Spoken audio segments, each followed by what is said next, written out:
parece una tontería, pero una hoja limpia, porque vamos a un nuevo modelo de comportamiento, vamos a ir ensayando un nuevo modelo de comportamiento, ¿sí? Una lapicera que nos resulte cómoda de escribir, y mi consejo, si quieren, es que sea ahí, grafía, que hoy casi no usamos. Pero si alguno lo estoy encontrando sin virome en casa, que es posible debido a esta época tecnológica, pueden usar tranquilamente notas del celular. Bueno, gran parte de circunstancias de mi vida yo anoto en notas del celular, y bueno, y funciona también. El tema es que lo gráfico, la manera en que nosotros con puño y letra escribimos, podría contribuir a desarrollar más concientización. Más concientización que el mismo modelo, porque ustedes lo saben que al tocar las teclas del celular o de una computadora, nosotros esa misma actividad la hacemos para tantas funciones en nuestra vida, como pagar no sé, un servicio, como trabajar, como estudiar. En cambio, hoy casi no estamos usando el puño y letra. Por eso es que los convoco a esto. Y bueno, y otra cuestión importante es que la terapia narrativa, el autodiálogo, la manera en que nosotros nos escribimos y nos decimos lo que vivimos, conduce a ordenamiento psíquico y a una mejor manera de llevar la vida. Y ahorrarse consulta de psicólogos, ¿sí? O sea, si nosotros logramos escribirnos, nos vamos a entender mucho más. Y a veces en ese lío mental que tenemos, en esa nebulosa emocional que sentimos, no sabemos ni qué nos pasa, ¿sí? Imagínense a los niños y a los adolescentes, que hoy vamos a ver que están en proceso de desarrollo cerebral, ¿sí? Bueno, así que empezamos. Y también pueden escribir palabras sueltas de lo que a ustedes se les ocurra, temáticas de su propia vida. Y otra cosa importante, preguntas que me quieran hacer al final, que quieran plantear al final. Y bueno, las preguntitas que yo les voy a ir tirando ahora a lo largo de la disertación. Esperen que estoy tratando de pasar pantalla. Esto me pasó la otra vez también con el Zoom. Hay que hacerlo así. Bueno, ¿qué es la emoción? ¿Sí? ¿Qué es la emoción? Primero, un poquito para refrescar, o el que ya lo sabe, refrescar, y el que no lo sabe, aprender. Es un proceso que está influido por nuestra historia personal y evolutiva. Cada vez que nosotros sentimos emoción, es como si se reeditara todo lo que vivimos, toda nuestra cultura, toda nuestra familia, ¿sí? Produce cambios fisiológicos. Esto significa que se mide con análisis de laboratorio. Y de comportamientos, en principio necesarios para sobrevivir. La emoción es una aliada, la emoción es lo que nos permite determinar cómo estamos y cómo podemos seguir estando, o cuidarnos, por ejemplo, ¿sí? Las emociones básicas, la alegría, la sorpresa, la ira, el miedo, el disgusto y la tristeza, las determina Darwin en 1872, y acá les traigo, bueno, todos imagino que lo conocen, y si no la conocen los invito a mirar una película que trabaja muy bien la temática de la emoción, y más para compartir con hijos, el tema de Intensamente, porque bueno, realmente es un modelo cinematográfico que logró ordenar bastante bien los funcionamientos psíquicos de las emociones, ¿sí? Y qué nos pasa con esas emociones que nosotros todos traemos en nuestro tablero psicológico, ¿sí? No hay quien no lo traiga. Después habrá temáticas que daría para otro taller o para otro webinar, que es qué pasa con la gente que tiene autismo o Asperger o psicopatía y siente distintas las emociones, pero en principio todos las traemos. También se considera que las emociones funcionan en un modelo de rueda, ¿sí? Son procesos psicofisiológicos, nuestra conducta llevan a actuar, ¿sí? Necesitamos actuar cuando sentimos emociones, ¿sí? Necesitamos actuar. Esto, por favor, esto sí, si quieren lo escriben. Cuando tengo una emoción, tengo que actuar, ¿sí? Son señales, son impulsos que nos indican qué está sucediendo, ¿sí? ¿Qué está sucediendo? Ojo acá, adentro mío y afuera, ¿sí? ¿Qué está sucediendo adentro y afuera, ¿sí? ¿Por qué? Porque a veces, en algunas circunstancias, nos pasa que nosotros estamos mirando la tele, o estamos almorzando, o compartiendo algo con la familia, y de repente, ¡tuc!, cambió el ánimo nuestro, y no pasó en principio nada, pero tuvimos impulsos internos, emociones internas, recuerdos, ¿sí? O interpretaciones de comportamiento de los otros. Wow, ¿quién no tiene eso, no? Interpretaciones. No me consideró, se olvidó de lo que yo le dije, ¿sí?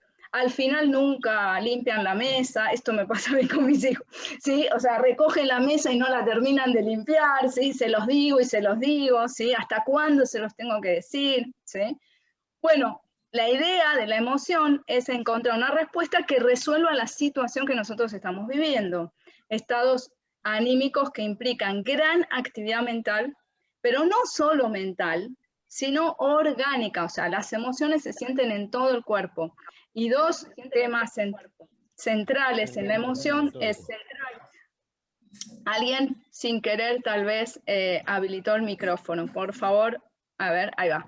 Las emociones, les decía, correlacionan con el corazón, en principio con todos los órganos, pero se está estudiando muchísimo la correlación que hay con el funcionamiento cardíaco y el funcionamiento intestinal, como dos ejes centrales. Por eso hoy se considera que nuestros intestinos son nuestro segundo cerebro, ¿sí? Y esto es re importante porque vieron qué nos pasa a nivel de tripas cuando tenemos emociones que nos pican, ¿sí? O comemos demasiado, o nos da más hambre, o no podemos comer, o tenemos distensión abdominal, ¿sí? Y muchísimas más cuestiones que náuseas, vómitos, ¿sí? Un montón de cosas nos pasan cuando no podemos procesar bien la emoción. Cada emoción básica son alegría, tristeza, miedo, ira, asco, ¿sí? Está relacionada con una red de neuronas. Y ahora vamos a ir aprendiendo cómo funciona el cerebro. Cada red de neuronas arma un sistema neuronal que está interconectado. El cerebro programa las emociones. Entonces, las emociones funcionan como si fuera que se enciende una luz en una calle. ¿Vieron cuando a nivel, digamos, de ciudad se establece que, bueno, a las 20 horas o cuando baja el sol se va a encender todas las luces de la avenida Santa Fe, ¿sí? Y se empiezan a encender una tras otra, tuc, tuc, tuc, tuc. Bueno, así funciona la emoción. Lo que hacemos los psicólogos es ayudar al paciente a gestionar, que aprenda a encontrar otros caminos neuronales, ¿sí? Y obviamente, en algunos casos, es necesario e indispensable que se trabaje también en interconsulta, por ejemplo, con psiquiatras, para que esos nuevos caminos neuronales, esas nuevas luces, esas nuevas rutas, las pueda encender a veces la farmacología, ¿sí? Para poder ver cómo mejorar.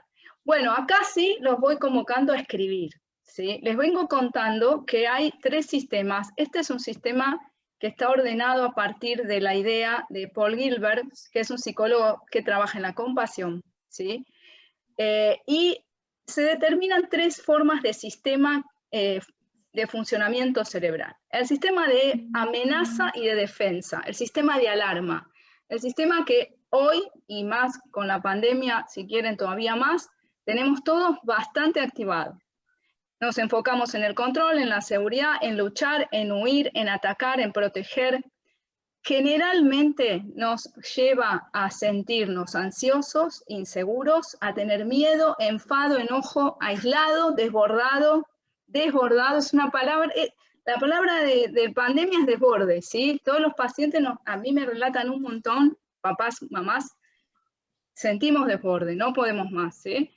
Amenazado, que activa la hormona de la adrenalina y el cortisol, que complejiza un montón el sistema del estrés y obviamente también interviene a complejizar nuestro corazón, nuestros órganos internos, nuestros pulmones. Todo este exceso de sistema de amenaza está mal en la vida mental y psíquica y familiar de las circunstancias. ¿Qué pasa? Nosotros tenemos ese sistema de alarma. La vedette de este sistema es la amígdala. La amígdala es como una almendrita chiquitita, igual que el tamaño de una almendrita, que está en el medio de nuestro cerebro, que funciona, ¡puc!, avisando los peligros.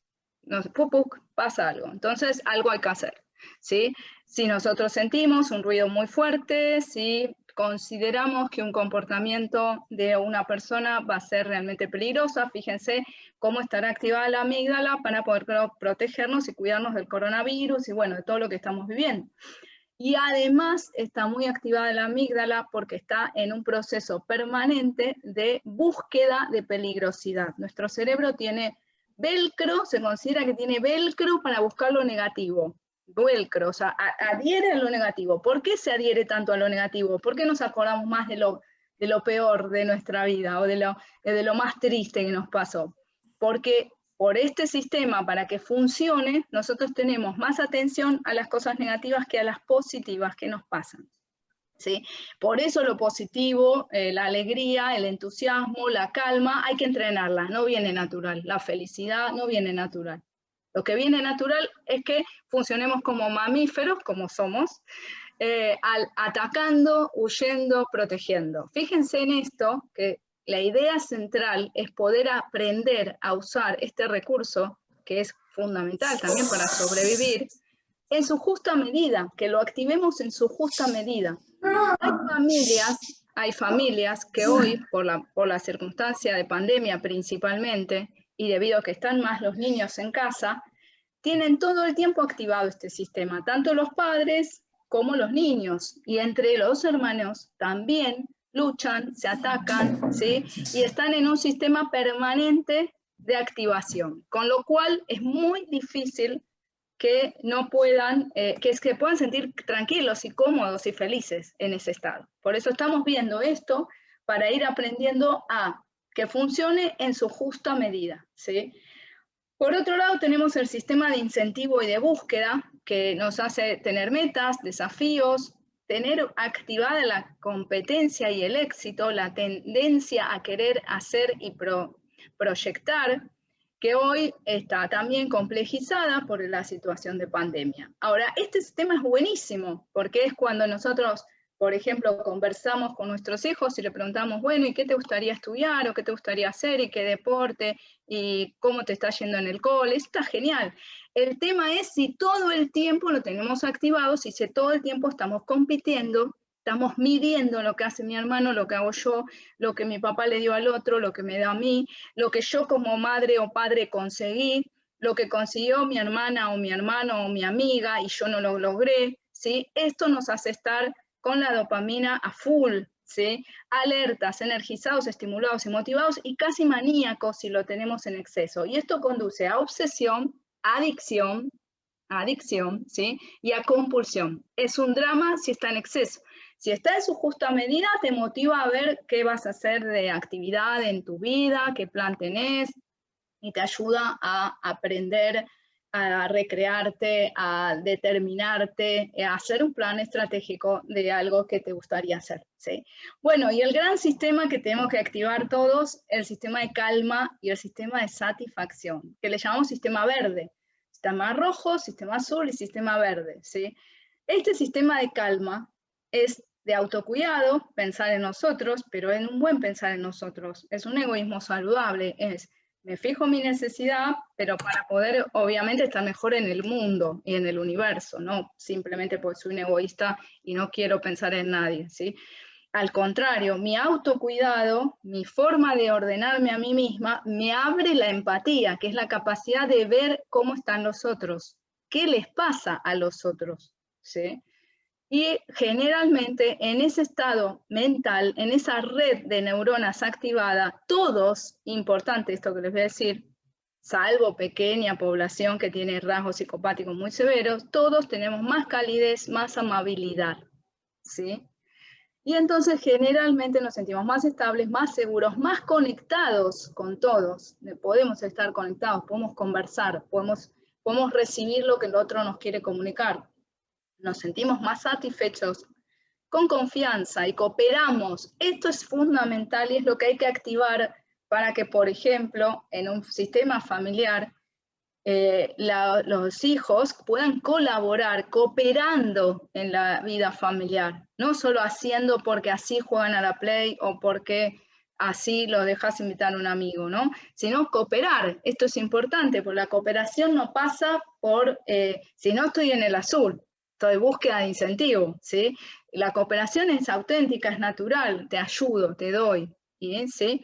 ¿Qué activa? La oxitocina, la endorfina. La oxitocina, por ejemplo, se activa en el proceso de dar lactancia, así que imagínense que ahí nuestro cerebro es como que estuviera mucho más ordenado. ¿Cómo hacemos para activar el sistema de calma?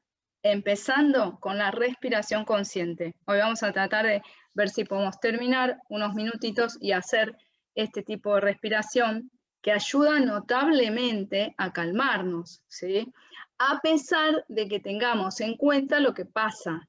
No es una calma ficticia o una ridícula manera de desconectarnos de lo que tenemos que hacernos cargo, sino es una manera en donde nos vamos a calmar, nos vamos a ordenar para resolver, para hacer lo que estuviera esperando la vida, ¿no? Lo que nos estuviera dando. Primero que nada, yo les convoco a que sientan las emociones, porque otra de las cuestiones que estamos viendo, y más hoy les digo hoy, y literal es hoy hay muchos pacientes que están en crisis graves, y lo que pasa a veces es, o que se sienten demasiado, y muchas tendencias pasan a la autolesión y a la ideación suicida, o que no se sienten, ¿sí? O que uno se disocia del estado emocional. Ninguno de los dos es el adecuado, hay que sentir en su justa medida. Tenemos que tratar de comprenderlas, tanto nuestras emociones como las ajenas, y eso nos va a ir conduciendo a una felicidad, que vamos a ir viendo que la felicidad no implica estar sonriente todo el tiempo, ni en una onda crucero permanente, pues si no ahí podemos estar hasta adictos, ¿sí? Ok, no es eso. La felicidad incluye el malestar, incluye el entendimiento de que hay cosas terribles y que hay sufrimiento psíquico que a veces es inevitable, que todos vamos a tener en algún momento de nuestra vida que atravesar algún sufrimiento, ¿sí? El tema es, tenemos que ahorrarnos los sufrimientos que nos podemos ahorrar. Ese es el gran trabajo que todos tenemos para hacer. Bueno, inteligencia emocional. Este es un término que todos, imagino, lo habrán escuchado. Es percibir, primero que nada. O sea, ¿qué es lo primero que tenemos que hacer? Escriban. Ahora, 2 o 3 emociones. Yo voy a hacer lo mismo con ustedes porque si yo no escribo, lo hago más rápido y entonces no vale. Voy a escribir con ustedes. Voy a escribir mis 2 o 3 emociones más seguidas, que yo siento más. ¿Sí? Las voy a escribir para mí, ¿sí?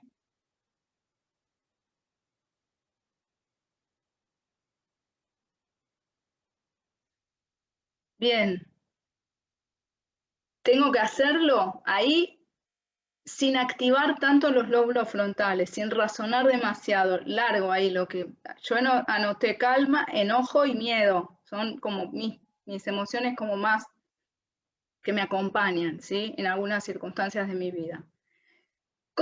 Ahí, después que las percibo, empiezo a pensar cómo las voy a manejar, porque tengo que empezar a activar la gestión. La gestión tiene que ver con que yo estoy sintiendo la emoción siempre es verdadera, esto es importantísimo para sus hijos, y para sus esposos, para sus parejas. O sea, uno no le puede decir al otro, no, no puedes tener miedo, no te puedes poner a llorar, no puede ser que llores por esto, que no es nada. No, a ver, lo que yo siento siempre es verdadero, ¿vale? Siempre. Estoy sintiendo, ¿sí? Pero muchas veces lo que sentimos, y ahí viene el trabajo de los psicólogos, no corresponde con lo real o hay un nivel de distorsión, ¿sí? O de intensidad y frecuencia exagerada.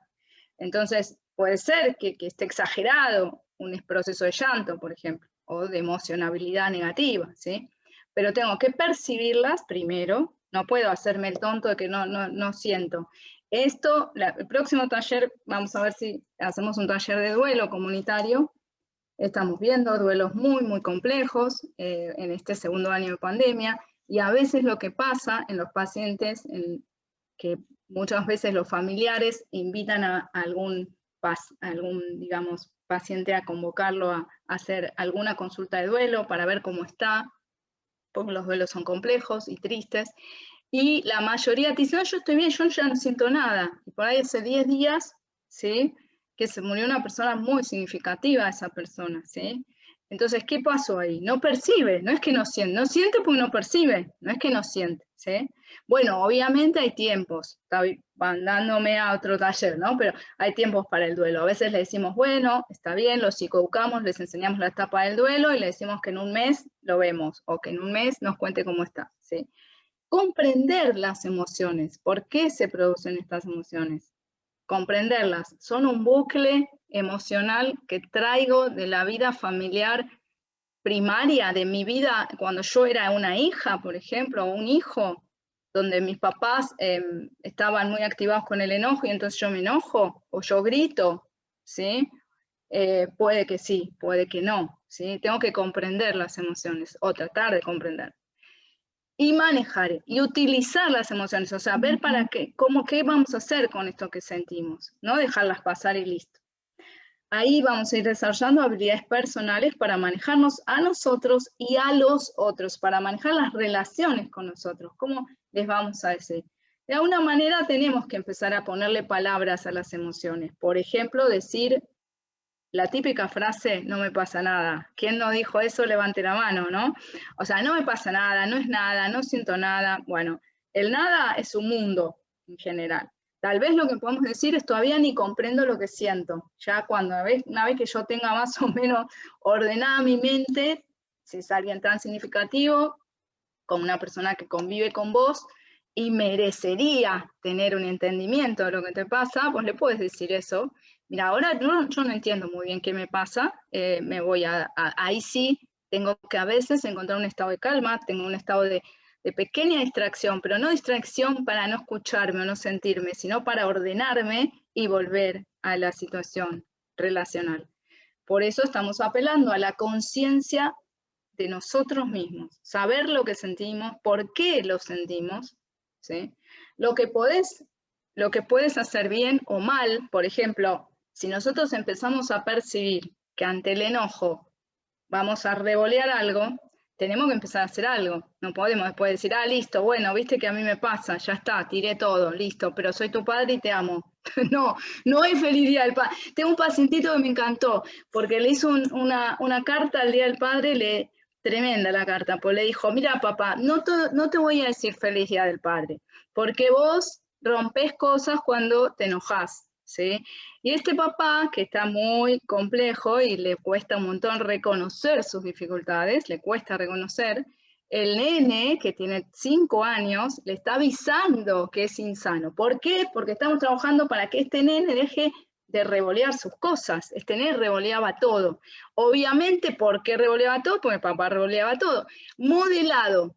Anótense esa palabrita, modelado. El modelado, la imitación, es la primera forma de aprendizaje. Si nosotros queremos que nuestros hijos, digamos, sean como nosotros, no tenemos que hablar, no tenemos que decir nada y simplemente ellos por vernos lo hacen, ¿sí?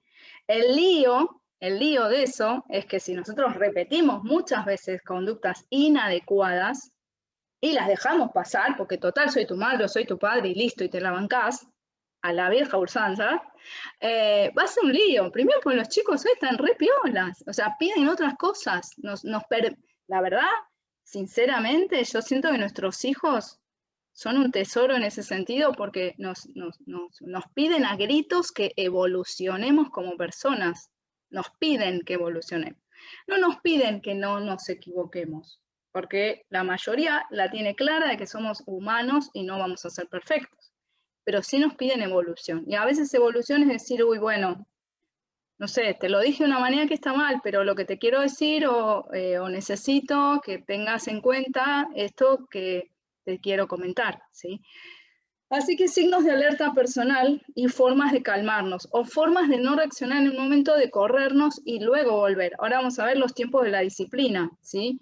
Así que acá es importante que anótense 2 o 3 palabritas para que ustedes se pongan signos de alerta personal. ¿Cuáles son sus signos de alerta? ¿Sí? Yo estoy escribiendo los míos, ¿sí? Así que como verán, nadie lo tiene resuelto, ¿sí? Por ahí a mí, mi signo de alerta, bueno, esto ya les estoy contando mucho de mí misma, pero uno de mis signos de alerta es que me empiezo a obsesionar por algo. Por ejemplo, ¿estarán bien o mis hijos principalmente, ¿sí? o me empiezo a preocupar, y es otro de mis signos de alerta, ¿sí? Y entonces a veces gestiono mal alguna circunstancia comportamental por esas sensaciones mías que me pertenecen a mí, ¿sí? Y que sin querer no las gestiono bien y las desparramos ahí por el ámbito familiar, ¿sí? Bueno, formas de calmarnos. Cada uno tiene que encontrar una forma de calmarnos. Ojo que no vale la forma de calmarse que sea con un estimulante, ¿sí? Que nos conduzca a perdernos. Estoy hablando de consumo de sustancias directamente, ¿sí?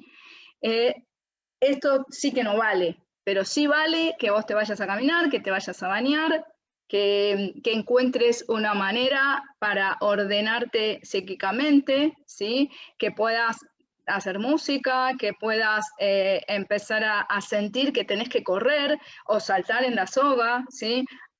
Las formas de calmarse tienen que ver con la actividad física en general, ¿sí? Si nosotros no activamos y la postura corporal es necesario para la calma.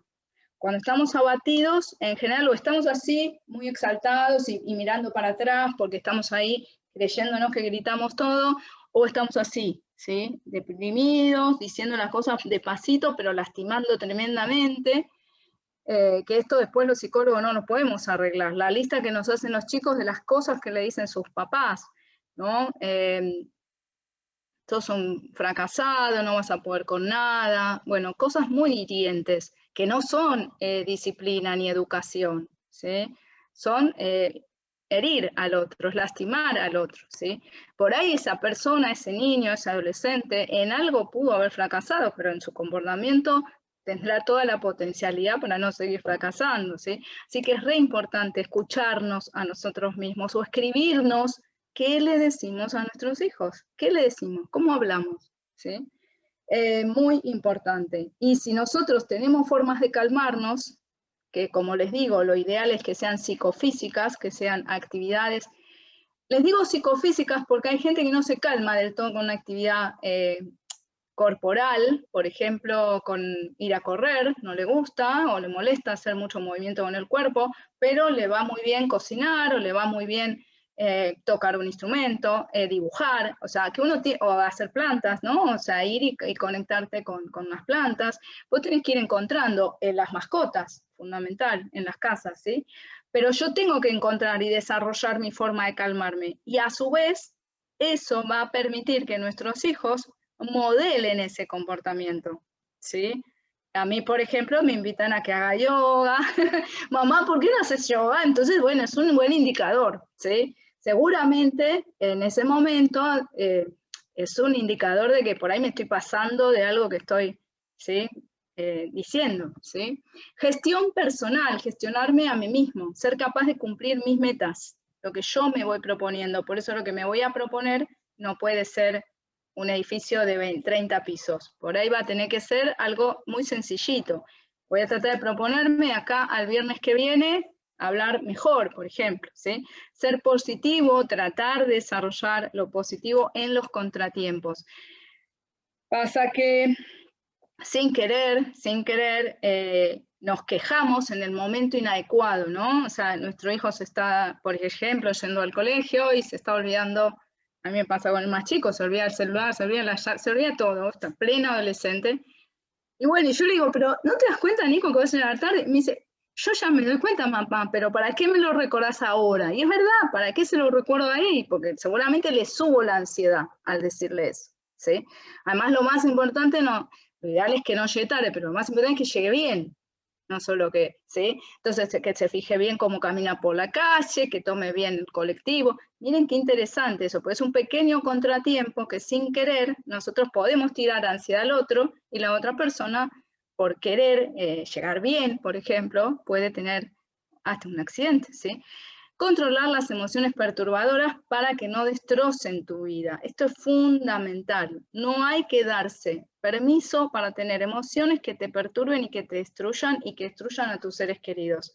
Hay que pedir turno si uno no lo puede regular. Hay que hacer algo por sí mismo. Hay que entregarse a lo religioso. Hay que hacer reiki, hay que hacer psicología, hay que hacer lo que quieran, pero hay que hacer una manera de evitar que esas emociones perturbadoras destrocen su vida. Obviamente, como profesional de la salud mental, yo les diría que hay que hacer consultas de psicología, pero también encontramos un montón de maneras donde las personas se van regulando por sí mismas, a veces, por ejemplo, desarrollando un estado espiritual o religioso, ¿sí? Así que a veces contribuyendo a un ordenamiento psíquico y ese estado contemplativo los conduce a una mejor vida. Empatía. Bueno, esto es fundamental y a veces hasta en la familia no hay que jugar a hacerlo, ¿no? Vamos a ponernos los zapatos de los otros, cómo se sienten los demás. Ser capaz de leer o escuchar cómo está el otro, ¿sí? Saber qué le pasa al otro. Fíjense que para poder tener capacidad de empatía, más o menos tenemos que estar ordenados nosotros, si no, no podemos ser empáticos, imposible. Porque estamos tan desbordados con nuestra propia emoción que no nos alcanza la capacidad psíquica para la empatía. Y si sentimos y percibimos que no podemos con lo que el otro nos va a contar, le podemos llegar a decir, ahora no puedo comprenderte, o ahora no te puedo entender, o dame un rato, ¿sí? Esto es fundamental y más en pandemia, donde hay, bueno, ahora están volviendo a las clases presenciales, pero hoy tenemos algunos pacientes que son de distintas zonas del país, entonces algunos hay con clase online, otros con escuela híbrida, ¿no? Y esto es, hemos tenido todos, a ver, un encuentro increíble con nosotros mismos y con nuestras familias en este tiempo de pandemia. Increíble ese encuentro, ¿sí? En el cual, bueno, nos tuvimos que sí o sí ver reflejados, casi como si nos hubieran sentado delante de un espejo por 1 año y medio, para vernos a nosotros mismos. Bueno, aprovechemos para que salga algo bueno de esto. Manejar las relaciones, colaborar, esto es fundamental. Yo voy a colaborar con vos, que sos mi hijo, mi hija. Tal vez te tengo que saber la Play, tal vez te tengo que saber celular, ¿sí? Pero te lo voy a hacer para ayudarte, no te lo estoy haciendo porque no te detesto, porque no te aguanto, porque te odio, ¿sí? Ser bueno, es increíble lo que produce la bondad. La bondad, que nosotros le digamos a nuestro hijo, bueno, mira, fue mal el informe escolar, o qué pena que no pudiste gestionar esto bien, vamos a ordenar las cosas, te vamos a ayudar con la regulación de la tecnología, pero estamos queriendo que vos estés bien, y por eso lo hacemos, no porque no te aguantamos más, ¿sí? Resolver conflictos, escuchar y solucionar los problemas. Escuchar es una frase, una palabra fundamental, y yo se los diría que por favor todos, yo también, lo escribamos. Porque sin querer, cuando estamos conversando con nuestros hijos, nuestros pacientes nos dicen que los papás no los escuchan, que no los escuchan, ¿sí? Que hablan encima, o que le dan la moraleja de lo que hay que hacer, de que, bueno, la típica, ¿no? Yo a tu edad, ¿sí? Entonces es un lío, porque nuestro hijo algo nos va a decir, no sabemos ni si está bien ni si está mal lo que nos va a decir, ¿no? O sea, pero escuchemos al otro, abramos los canales de la escucha. La escucha atenta, la escucha empática, la escucha sin juzgar, sin juzgar. Porque cuando nosotros ya empezamos a juzgar, ¿qué hacemos? Ah, yo te dije, ¿viste? Yo ya sabía, ¿sí? No, y bueno, sí, por ahí nosotros ya sabemos lo que nos está contando nuestro hijo, pues tal vez lo vivimos, o tal vez por alguna razón nos imaginamos que iba a pasar tal o cual cosa. Pero la verdad es que, ¿qué pasa acá? Se quiebra el diálogo. Primero porque nuestro hijo o hija va a sentir que nosotros, la típica, son sábelo todos, que para qué le voy a contar. Entonces, ¿qué hacen los chicos? No hablan. Y en alguna medida es razonable que no hablen, ¿sí? Porque no tienen un diálogo, tienen o un interrogatorio parte de los padres, sin querer. Yo me acuerdo, mi hijo más grande tenía 9 años más o menos, y un día me dijo, mami, siempre las mismas preguntas, ¿te fue bien en el colegio? Sacá el cuaderno de comunicación. Yo tenía media hora y me iba a atender, y lo veía él un ratito para tomar la leche, y tendría 9 años. Y se ve que, claro, él la tenía re clara. Era un embole lo que yo le decía. No había diálogo en ese momento nuestro, ¿sí? Era simplemente un chequeo permanente. ¿Hiciste la tarea? Y ahí iba, obviamente la vida es complejísima, ¿no? Yo tenía que trabajar, gestionar un montón de cosas, y en medio ser madre, ¿no? No es fácil. Pero lo que es interesante es que existen los sábados, por ejemplo. O sea, existe un momento, o vos te podés, en ese mismo momento, o en esos 15 minutos que tenés, o 20 minutos, plantearte una conversación distinta, ¿sí? Así que todos a trabajar en esto. Cada emoción que nosotros sentimos es un mensaje importante al cual tenemos que escuchar, tenemos que darle importancia porque por alguna razón la estamos sintiendo. El problema empieza cuando las emociones son muy intensas, inapropiadas para la situación o duran demasiado tiempo. Esto, por favor, fundamental, esto sí yo les diría que se lo escriban. Por ejemplo, el enojo. El enojo es muy lógico y esperable para algunas circunstancias. Y yo siempre digo que el enojo es como un estornudo, o sea, tenés que enojarte. Bueno, el estornudo hoy día en pandemia lo regulamos, ¿sí? Esto es una regulación del estornudo que ojalá nos quede post pandemia, porque está buena. Ordenamos cómo estornudamos delante del otro, ordenamos la expresión que vamos a hacer, ¿sí? Lo tenemos en cuenta al otro para hacerlo, ¿sí? Pero el problema es, yo recuerdo una madre hace años, que está muy bien ahora esta familia por suerte, pero esta madre me dijo, yo hace 2 años que estoy enojada. Yo dije, wow, no podía creer, ¿no? Le digo, ¿cómo 2 años? Pero es terrible estar enojada, es un desgaste enorme. Entonces le digo, ¿y con quién estás enojada? Con mi marido y con el mayor de mis hijos. Me dice, bueno, esta señora trabajaba a diario para mantener ese enojo.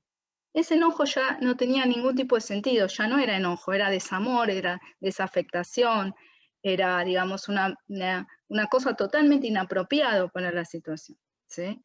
Es distinto si yo tengo que tomar distancia de un ser querido, de un ser que alguna vez fue querido, pero me vulneró de derechos, como me abusó sexualmente, me violó, me lastimó, me pegó y yo no quiero verlo más. Eso es distinto, eso no necesitas enojo, necesitas distancia, que es distinto al enojo.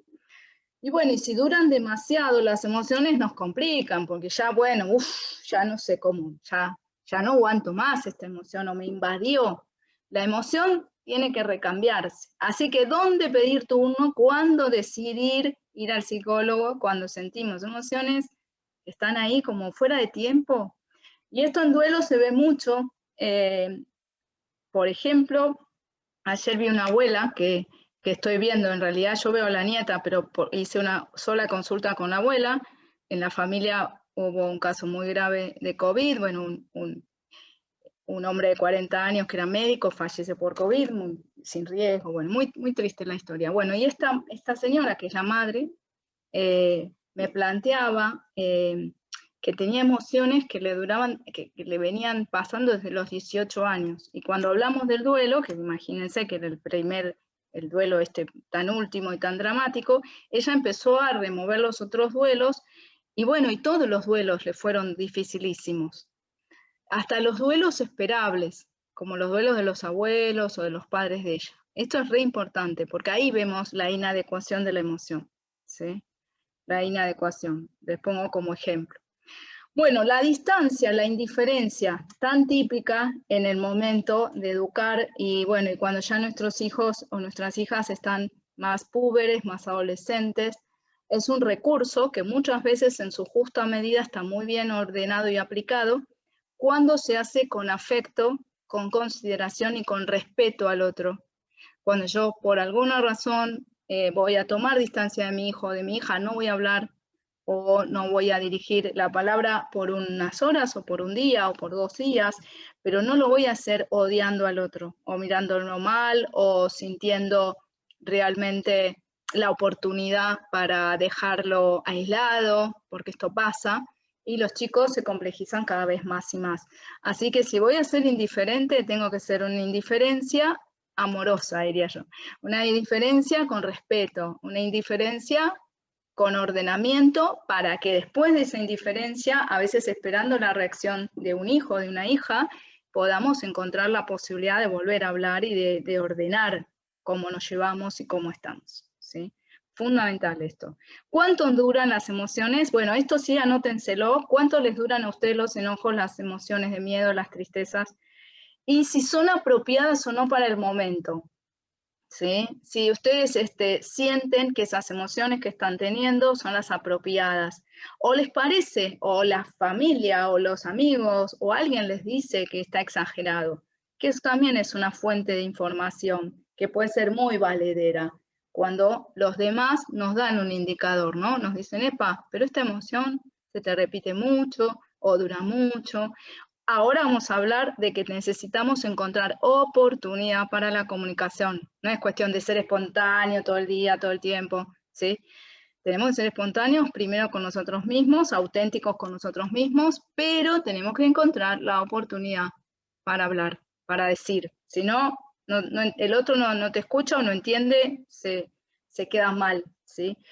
Bueno, la típica circunstancia de cuando son pequeñitos, ubicarlos en un rincón para que piensen o para que reflexionen. En el modelo de conducta se trabaja que estén 1 minuto por edad, o sea que si esta nenita tiene 4 años, tiene que estar 4 minutos ahí sentadita, pero hay que hacerlo de una manera en que el niño o la niña lo sepa o lo sienta como que es una ayuda que le estamos dando.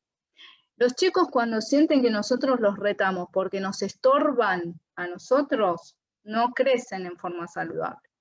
La idea no es que la educación y la disciplina pase porque a la madre o al padre le molesta, sino que pase por otro lado, que pase porque yo te quiero ayudar a que vos te puedas regular mejor.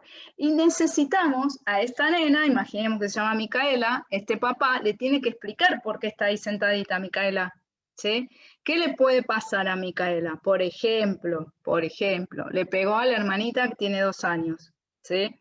Entonces el papá le puede decir, bueno, esto no se hace, tu hermanita es chiquita, lo que estuvo mal, Mica, es pegar, ¿sí? Pero estuvo muy bien cuando jugaste con ella, pero estuvo muy bien cuando le ayudaste a mamá a cambiar los pañales, eso estuvo muy bien. Miren qué bien que entra la comunicación ahí, ¿eh? Y ahora te vas a quedar 1 minuto, 2 minutos, si es hiperactiva y desafiante, 1 minuto. Si es una nena más tranqui, 3 minutos, 4 minutos, acá sentadita, ¿sí? Para darte cuenta y para pensar en esto que pasó. Y ni bien terminan esos 3 o 4 minutos, listo, sigue vida normal. No es que sigo acordándome de lo mal que la trataste a tu hermana, pues si no es imposible. Ninguno tenemos el perdón, ¿sí? Cuando corriges a tu hijo, y esta sí, por favor, escriban, cuando lo corriges a tu hijo, ¿sí? ¿Te guías por tus emociones? Esto significa, la mayoría de los padres nos dicen, yo ya no tengo paciencia, ¿sí? Entonces, ¿qué significa? Que vos te quedaste sin paciencia, entonces los retas más. Significa que otro día podían saltar un paciente que tiene 8 y me dice, no sé, mi mamá un día nos deja saltar en el sillón, pues dice, bueno, listo, salten todos, salten porque quiere hablar con alguien y qué sé yo, y después termina esa comunicación, sale y dice, bueno, basta de pisar el sillón. Incoherencia total, incoherencia total. Las reglas son siempre iguales, no se pisa el sillón, no se pisa el sillón. O, eso sí, cada familia elige. Este sillón se pisa, qué sé yo, ¿sí? De todas maneras, yo les diría que les digan no se pisa el sillón porque termina la pandemia, vas de visita a la casa de alguien y es un papelón. Entonces, algunas reglas sociales que también son importantes en el funcionamiento de otra familia, como nuestros hijos van a ir a otras familias, de otras casas, tienen que saber, ¿sí? Así que guiarse por tu emoción como padre, como madre, como educador, como cuidador, no está tan bueno, porque tu hijo, tu hija, el niño que estás acompañando, no necesita eso, ¿sí? Importante, importante esto. ¿Lo consideras adecuado cómo corregís a tu hijo? Por ahí anotan y sacando flechas. En muchos momentos me considero adecuado, en otros momentos no. Bueno, anótensela. Si el que está haciendo un proceso terapéutico puede plantearlo también en la consulta, o lo charlamos ahora cuando sea el espacio abierto, de los que se animen a hablar. ¿Tenés en cuenta las emociones de tu hijo? ¿Sí? Esto pasa un montón. Tuve una paciente de 13 años con ideación suicida bastante compleja, a tal punto que, bueno, tuvimos que recurrir a una internación psiquiátrica, de tan compleja que es su gesto y su temática suicida.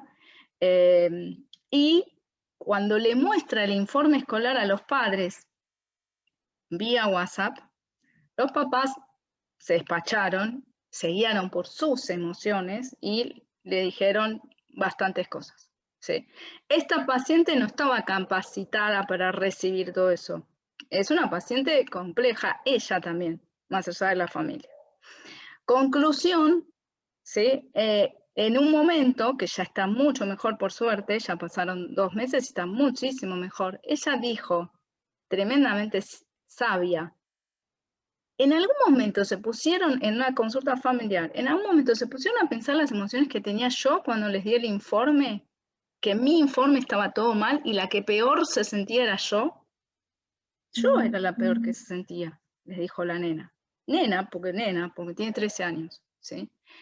¿Qué les pasó a esos papás? Tuc, tuc, tuc, tuc, tuc, tuc. Le tiraron todo lo que ellos pensaban, ¿sí? Sin encontrar la consideración de lo que ella sentía.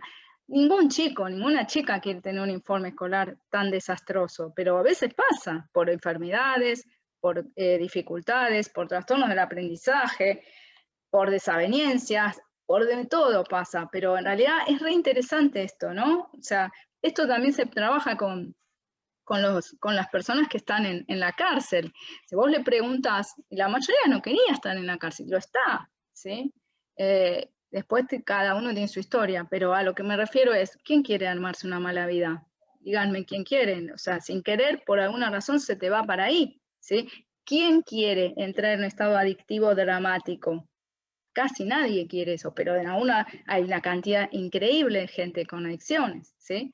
O sea, estas son las cuestiones donde nosotros tenemos que tener en cuenta que la otra persona no lo está pudiendo manejar. No es que no lo desea, no es que no tiene valores, sino que sus redes neuronales se están desviando y yendo a un estado de fracaso escolar, de rendimiento académico muy inadecuado, de perturbación psíquica muy inadecuada, ¿sí?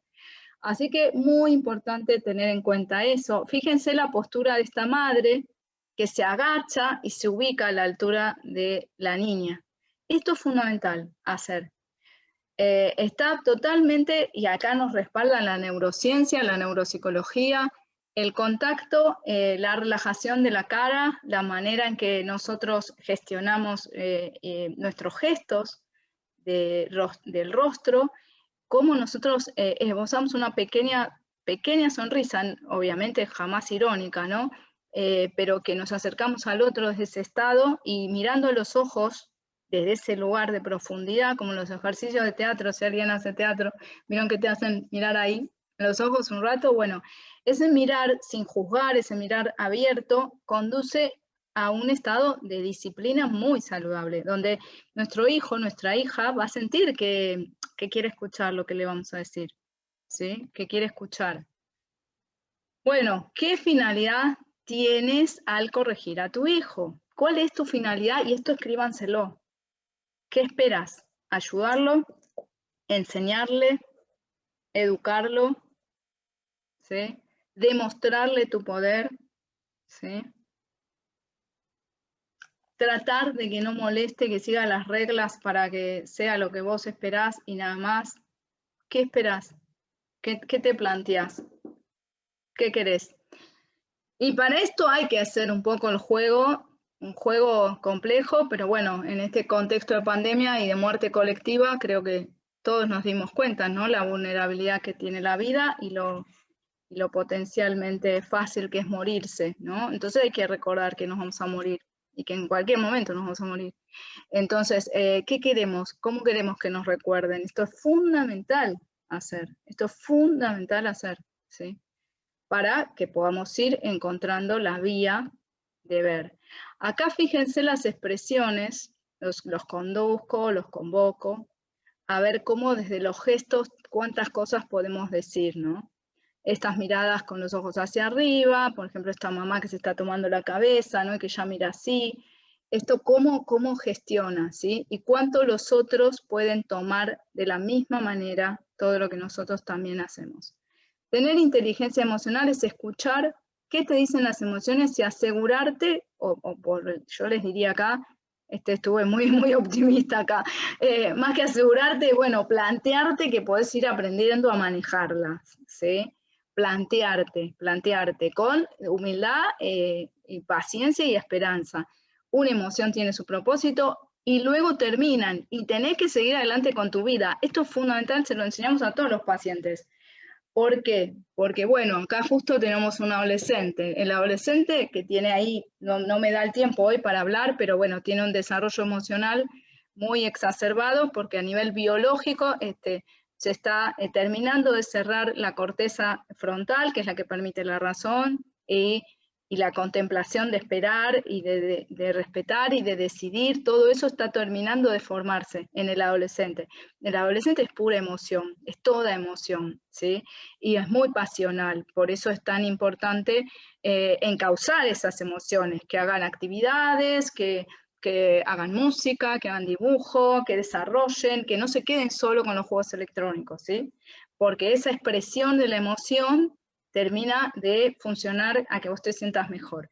Pero es muy importante saber que si, por ejemplo, esta señora que yo le cuento estuvo 2 años enojada, yo cómo empecé la consulta con ella, le dije, bueno, ¿y qué vas a hacer cuando te dejes de enojar?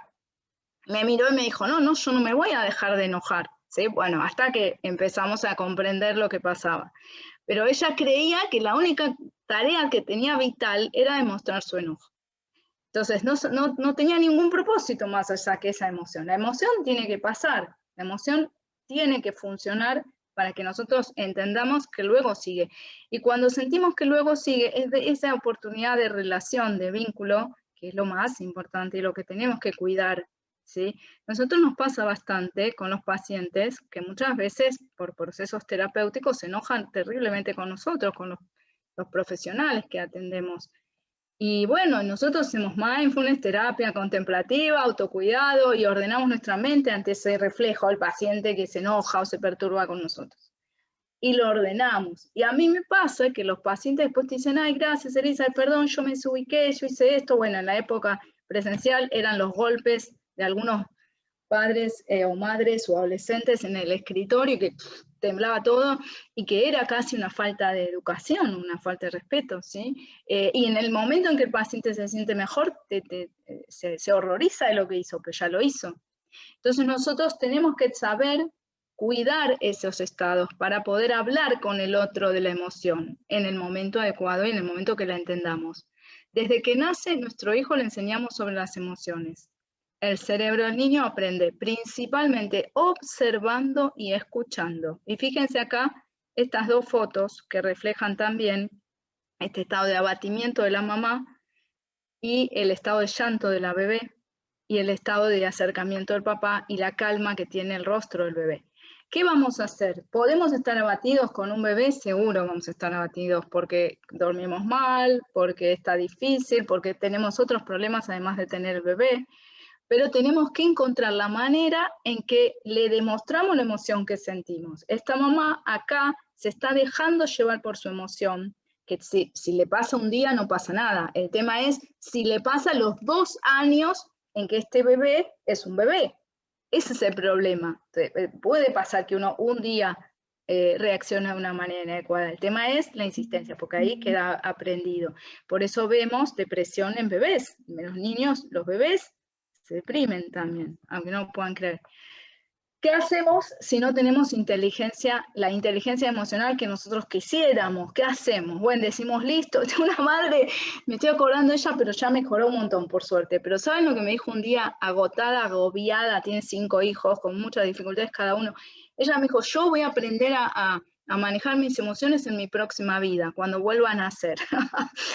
Yo me reí un montón, y le dije, esto está buenísimo. Entonces, como es escritora, le digo, hacete un cuento con esto, no sé, hace algo, pero empezá a darte cuenta que, más allá, ojalá tengamos otra vida, pero si no la tenemos, empezá a hacer algo hoy. Así que no rendirse, podés hablar, podés decir lo que sentís, podés entrenarte y podés pedir ayuda y no pasa nada.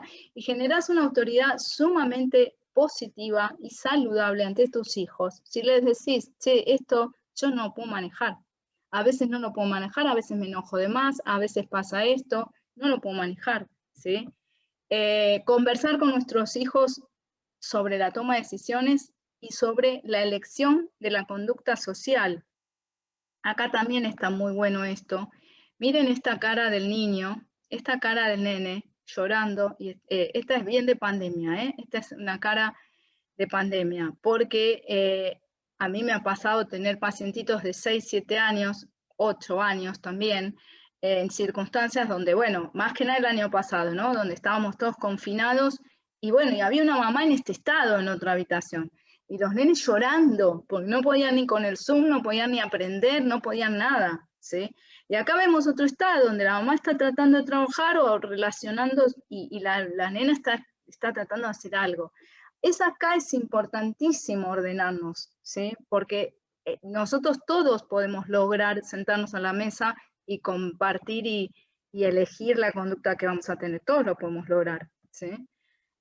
Todos podemos lograr. Esto también se los traigo por los dos modelos. No es necesario que todos los días, ni que la familia esté así, ¿no? Pueden tener los padres separados, puede haber una abuela y los niños, puede haber una madre y los hijos. Las familias son distintas, pero miren este estado de familia, ¿no? Tan distinto en donde todos están ahí bastante desconectados.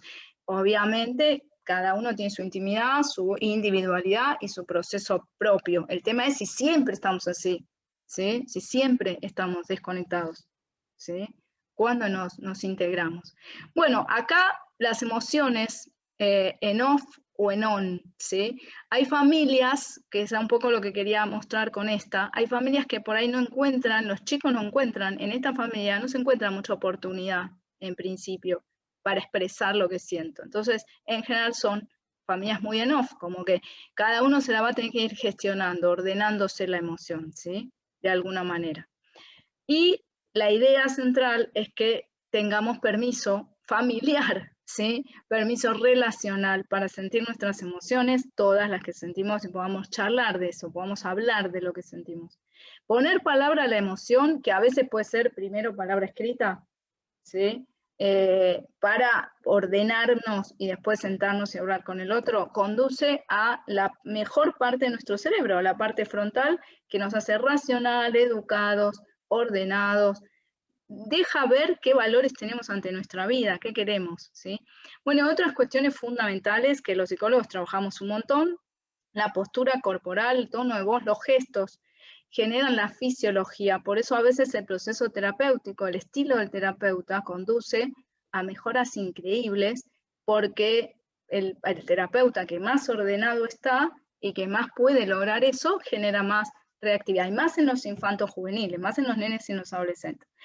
¿Qué tenemos que hacer? Ordenarnos en postura. Es fundamental. Si nosotros estamos así, estamos abatidos, estamos doblados, nosotros, bueno, se imaginan, los adolescentes los vemos en la cama y les tenemos que decir, bueno, sentate, pone tu espalda recta, pero no te voy a obligar a hacer esto, te voy a explicar que fisiológicamente, si tenés la espalda recta, te vas a sentir mejor, ¿sí? Si vos modulás distinto la voz, que a veces puede pasar que podamos, por ejemplo, tararear una pequeña canción, si nosotros sentimos una modulación de la voz mejor, vamos a poder hablar mejor y vamos a poder regular mejor nuestros gestos. Así que esto es fundamental. Y también saber que las emociones se regulan a veces cambiando la postura corporal. Me voy a caminar y ahora vuelvo, es la típica, ¿no? Esta es muy fácil, pero ayuda un montón, ¿sí? Bueno, el que le gusta hacer otro tipo de actividad física también, porque el bailar, danzar, tremendo, danzar descalzas, ¿sí? Ahí libre, es terrible lo que mejora en la emoción, lo que mejora porque además libera, ordena. Las emociones negativas interfieren en el aprendizaje de los niños. Esto es importantísimo y lo traemos digamos, a consideración permanente. A mí no me gusta el término de emociones negativas, no creo que ninguna sea del todo negativa, pero en principio serían las emociones que nosotros no queremos tener. Este nene no querría estar llorando haciendo la tarea, pero lo está. Hay que detener el proceso de aprendizaje para que él tenga un recuerdo del aprendizaje buenísimo, que tenga sonrisas, que se sienta bien, ¿sí?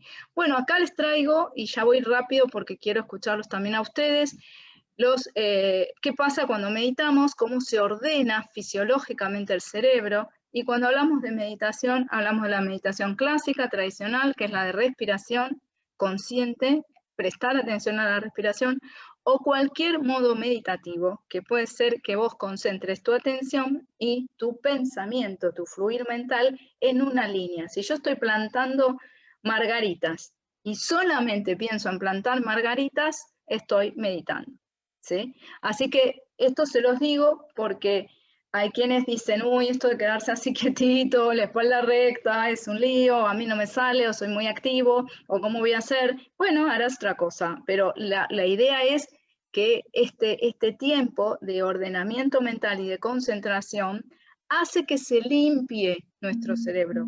Y como se limpia nuestro cerebro, nosotros en general, como lo reseteamos, ordenamos mejor las cosas psíquicas de lo que nos pase, ¿sí? Bueno, en la medida en que se pueda, yo como profesora de yoga, les digo que puede ayudar un montón generar estas posturas con los chicos, porque ellos solitos se van sentando, se van acercando a nosotros cuando nos ven meditar. Obviamente, si tienen nenes pequeños, necesitas vos empezar a meditar y saber que el ambiente está seguro, ¿no? No vas a dejar un cuchillo ahí al lado y tener una nena de 2 años, tenés que ordenar y limpiar. Hay que hacer una higiene de ambiente o de cierta tranquilidad real, porque sí, no te puedes desviar con la meditación. La idea es ordenarte para estar mejor. Bueno, y acá todo lo que se pueda trabajar para poder mejorar la relación con vos y con otros, tenés que hacer algo por vos. Por eso apelamos a que se vayan encontrando, que vayan buscando esos pequeños espacios que son tan fundamentales, como por ejemplo este taller o hacer consulta de psicología. O sea, nosotros necesitamos encontrar un estado de sentirnos bien con nosotros mismos para apelar y llevar mejor las relaciones con todos. Bueno, más o menos está. Voy a dejar de compartir pantalla y voy a escucharlos. Veo que algunos se cayeron, pues estoy admitiendo gente.